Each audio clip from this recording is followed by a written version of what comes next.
role did you do in Midsummer? What else did I do? I don't remember. It was like my freshman year. Okay. Yeah, one of the fairies. Is there fairies in it? Sure, yeah. I think that's what I was. Please, Quiet on set. That's what I want to. Yes. The angle is not very good as well. Yes.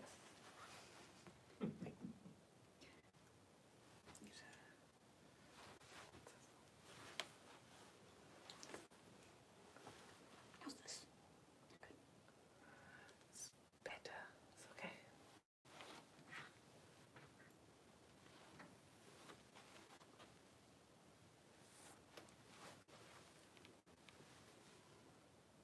No, it's starting.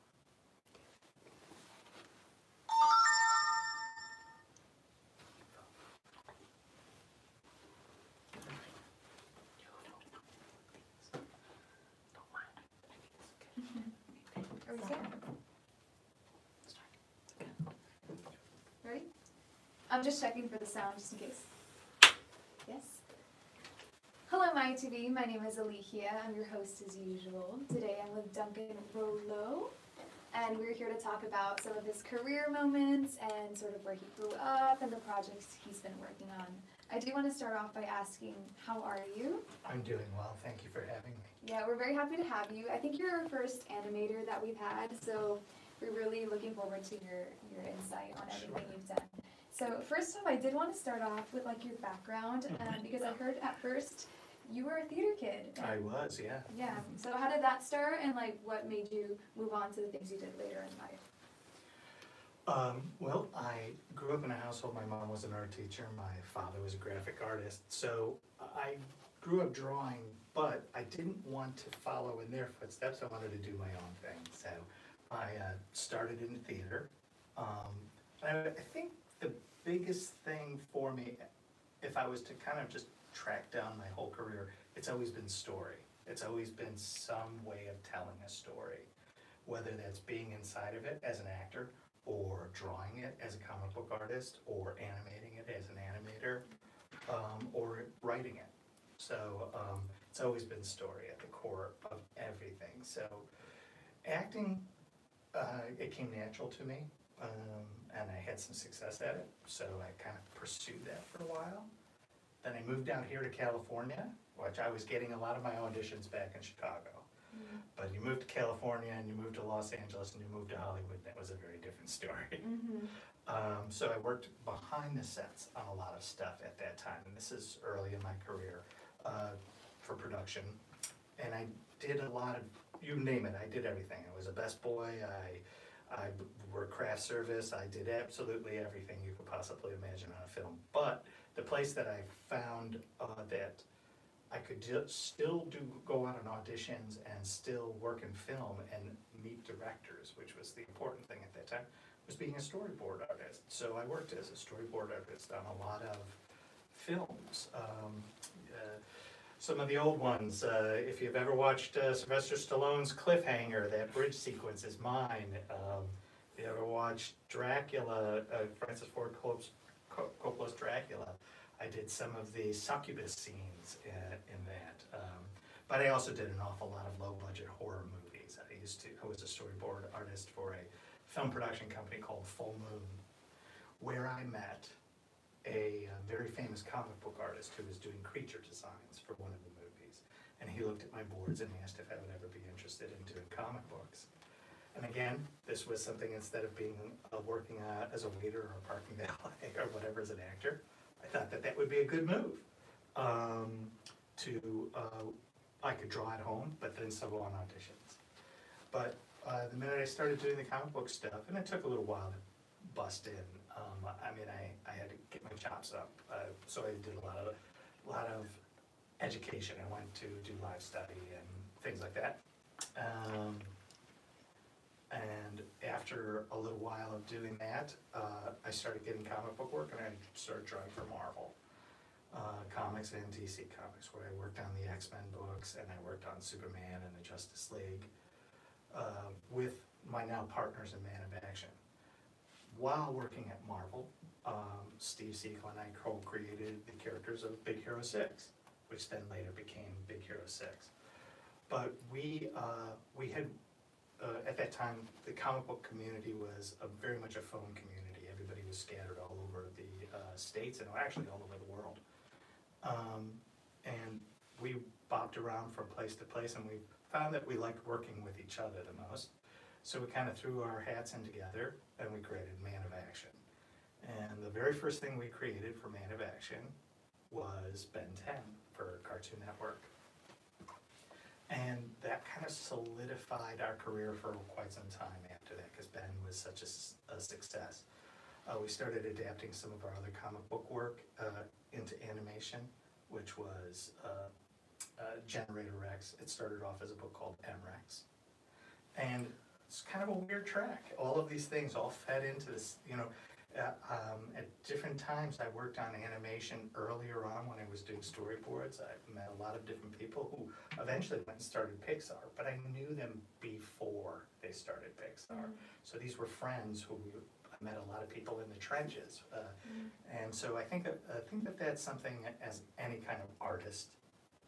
The people that you meet up, just make sure that you're somebody who's fun and good to work with, and that you contribute, and that you never know who's going to have success first. But if these are the people that you were all hanging out with after work, these are also going to be the people who are also going to be calling you up and asking you if you want to work with them. So. Did I answer that question? I think I got a little off the road there. Great. You mentioned a lot of these big name companies and these great projects that we all know. But I was really wondering if you had any specific influences that, like, those projects you worked on are influencing, you know, newer you know, comic book artists, animators. But what about you growing up? Sure. I had two big kind of different types of influences. I had American comic book artists who were a big influence on me and my art, because I was a comic book collector as a kid. But then the other side of that was we didn't have cable TV. We had regular terrestrial TV back then, but we did have these local channels. And in Chicago, they had this local channel, which was you had to hook up a toaster oven and a coat hanger to it to get it, but it was a UHF channel, channel 44. And they showed all of the Japanese imports of Speed Racer, all of the anime from the 60s. I was a 70s kid, but they just were magical to me. So I had a big influence between Japanese anime and American comic books. And honestly, that was one of the influences and one of the reasons I wanted to do Big Hero 6. I was talking to Steve about it, and I said, we don't have a whole lot of Japanese or Asian characters in American comics. I want to honor a lot of that stuff. So let's take some of those ideas. A boy and his robot is a very traditional idea, and that's where Hero and Baymax came from, and some other things. So that's a direct influence of those things. Those the Speed Racer is probably my favorite show, period, still to this day. And then also American comic book artists. I worked for Stan Lee during the 2000s. There was the .com boom where everybody was trying to get online when it first started. And Stan Lee had a channel that he was trying to start, and I was his, I guess I was his, I sat down across him and we talked about ideas, and I drew out all of the different ideas. So I got to meet him, and I got to meet a lot of the artists that he worked with when he was the publisher for Marvel. So I got to meet a lot of my heroes at that time. And there's nothing more intimidating meeting your heroes, but it's also nothing more gratifying than thanking them. Because I got a chance to actually thank him for what he did, because I wouldn't be where I was without those influences. So. Yeah, and the people are very important that you surround yourself with, right? Because I imagine in comics and animation, you know, it takes a big team. How important is working with the right people over again, and how important is being open, especially now with international artists that maybe perhaps you didn't have before? No, that's right.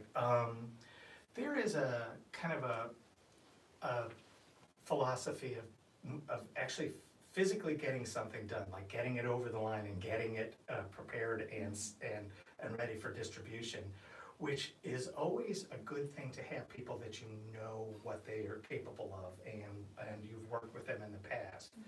But there is a stage before that, which is the creative stage, and we call it the blue sky stage in our part of that, and that's working with people with different ideas, people who have things that we wouldn't have ever thought of. And that's super important. Working with new artists, new writers, and new ideas always breeds new life into the projects. So for that part of the stage, it's important to go out, meet people. I'm constantly going to different events and meeting people because I think, well, there's going to be people like me who are at a different stage in their lives, and I'd love to be able to meet them and help them too. That's something that's really important to me because people did that for me. And so I just want to be part of that. So there's that gratification, but there's also, I get to learn. I get to see where, where the next generation of minds are going. And it's very exciting. I think some people at different times, they get intimidated by that. I don't. I love the new. I absolutely embrace it. So. Yeah. So there's also this idea of working with newer artists and things like that. And perhaps maybe you're in a different role now that you were before, because you told me you've worn a bunch of hats. Is there one that you feel most particularly like comfortable in, like a fish in water? Well, I don't know. That's a good question. I don't really have a clean answer for that. What I do know is I can meet, because I've worn a lot of different hats, I can meet people and understand where they are, at least in their creative lives, where they are a little better than perhaps other people who haven't had to wear those hats. Like I can meet somebody and go, I know exactly where you are emotionally and what your needs are, and so I can be a little more sympathetic to that than I think I could have when I was younger. But as far as like a producer goes, that's probably what the role of a true producer is finding the right people, giving them the space and the giving them the creative runway to really shine. That's what a producer does. But I still every once in a while like to get in there and draw a little and write a little and do all of those things too. So the nice thing about wearing a lot of different hats is on a different day I get to put a different hat on. Yeah. And the drawback of that is that you can find yourself pulled in a lot of different directions over a period of time. So I guess I just have to kind of learn how to be a little more strict with my boundaries on that.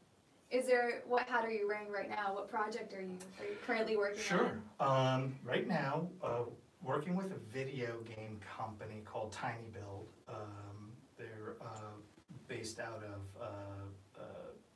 Central Europe, and it's what falls under the world of murder mascot kind of games, which is the basic idea is that your next door neighbor, they're up to something sneaky, and you sneak into their house to find out what it is. That's the game. But what we've done is we've adapted it for YouTube. We're actually doing it. We have the Tiny Build channel. We've been doing a seasonal show with 11-minute episodes that are very much a kind of psychological thriller story with real characters kind of building out on the things they've done. And that's been very exciting because it's also been a great learning curve for us.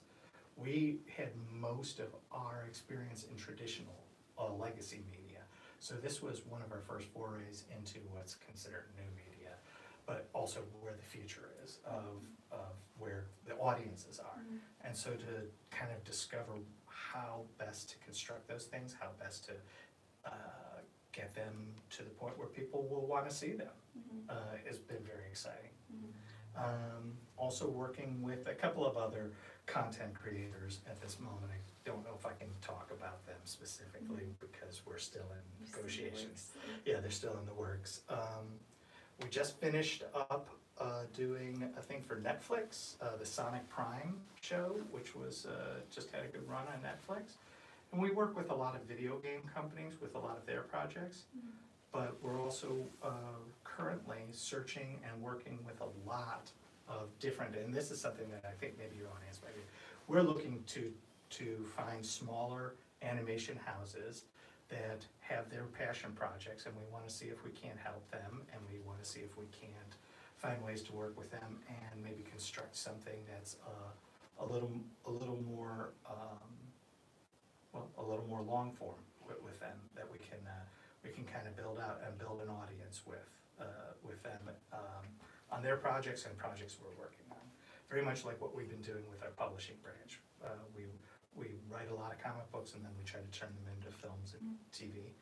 And so now I think we're looking to animators, because I think that's where a lot of story is going to be happening. Going along with what you're saying about how the industry is changing and now it's content creators as opposed to maybe before there wasn't as much, do you have any advice for someone that wants to get into animation, get into producing this type of work? Yeah. So you've got a good idea of how I busted in, which is a very different way than how I would probably do it now.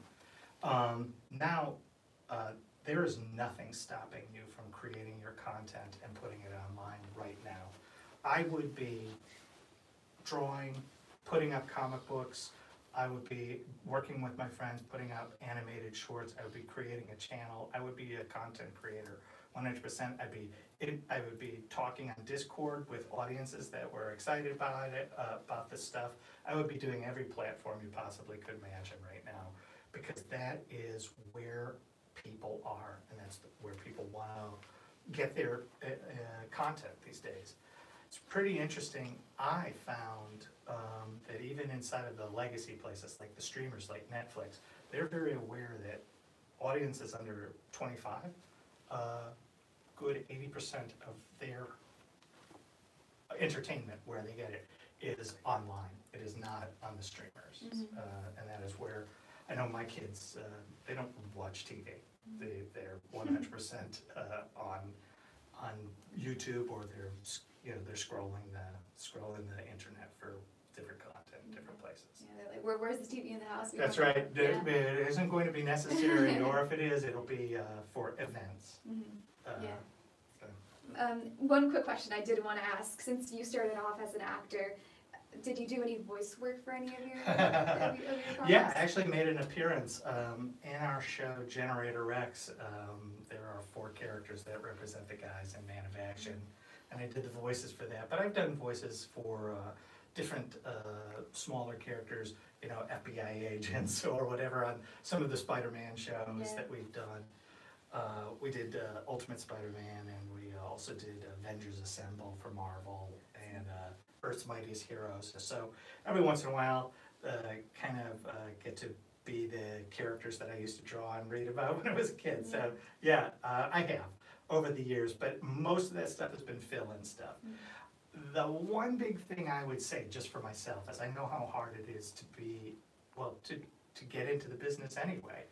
And for a bigger role, I wouldn't want to take that role away from somebody who's really trying to be an actor. I would want to make sure that actors who are really making their career to be an actor, that they get those roles. If there's like certain things that need to be filled in and we don't have a voice for that, that's usually where I step in. Oh, that's so much fun, and almost a little full circle for you. Yeah, right? Absolutely. I don't think there's ever such a thing as wasted work. Yeah. You just never know when you're going to be using it. Yeah, that's incredible.